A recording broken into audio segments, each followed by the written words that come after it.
Now, joining us now on the Notre Dame Day hotline is the National Basketball Association's president for league operations, Notre Dame alum, parent of a current student, and trustee of the university, Byron Spruell. Byron, thank you so much for taking the time to join us on Notre Dame Day. My pleasure, Joe. It's always a wonderful day to celebrate our wonderful university, and just happy to be a part of it this year. And you've got some very great things happening in the NBA. I mean, lots of great games out there with Golden State and Houston, which I'm going to ask you about. I couldn't miss the opportunity. The 76ers and the Raptors are going at it. Of course, Portland and Denver. And then you've got the Boston and the Bucks. So, I mean, the way the playoffs are playing out, you've got yourself one heck of a run going on. No, I appreciate that, Joe. It's an interesting time for us. You go through the full regular season and then get into the playoffs, and the matchups that happened in the first round were certainly compelling. But as you just laid out the matchups for the second round, we feel like there's some great basketball to be played. I want to take a minute and just go through your history as far as going to school there in Cleveland area and Aurora, but some of the things that you've accomplished. I've been not amazed because you're that type of a person, but just your accomplishments are incredible. You know, you're the class valedictorian, you're the homecoming king, you're a star in football and basketball. So you come to Notre Dame as a defensive player under Jerry Faust, and all of a sudden you wind up playing offense under Lou Holtz. How was that transition? Well, it's interesting. It was almost like it was meant to be, and I often talk about that transition almost as a fortunate injury, because my last high school football game, I actually injured my left knee pretty bad, and actually went on all my recruiting trips on crutches. I'm thinking my whole vision and dream of playing collegiate football at the next level wasn't going to happen, but all the folks that I visited, including Notre Dame, were just gracious in terms of still giving me that opportunity.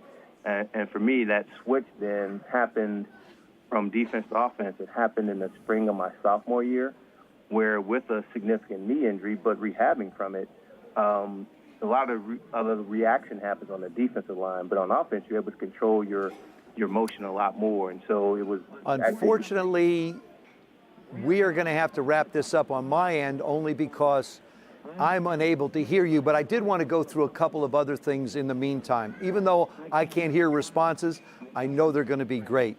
You also have a degree in mechanical engineering. You were undrafted in '87, which I know had to be disappointing. You have an MBA in finance. You spent 7 years in a consulting business, 20 years at Deloitte Touche. Then you wind up in Deloitte Touche, and then you wind up in the NBA. Got to ask you this question, because I know it's on the mind of everybody that's watching basketball, in particular Golden State, Houston. Do me a favor, because part of the role that you play in the NBA is that over officiating.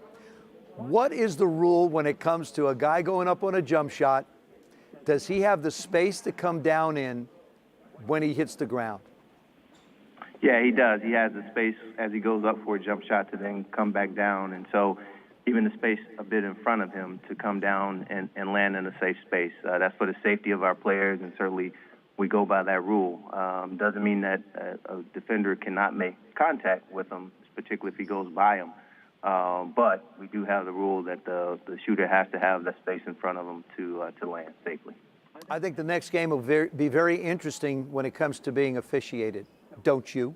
Oh, certainly agree with that, Joe. Absolutely. Let's talk about the University of Notre Dame. I mean, you met your wife here. Your son goes here. Why did you decide to go to the University of Notre Dame?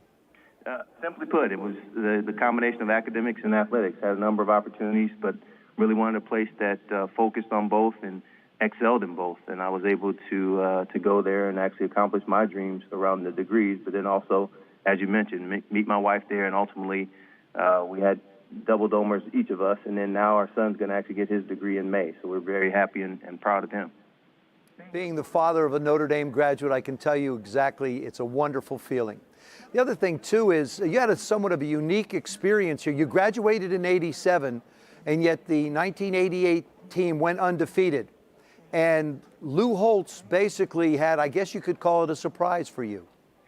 He did. I mean, in terms of being his co-captain along with Chuck Lands in '87, he thought we set a precedent for the team who won the championship in '88. So it's something I actually cherish. It's a national championship ring.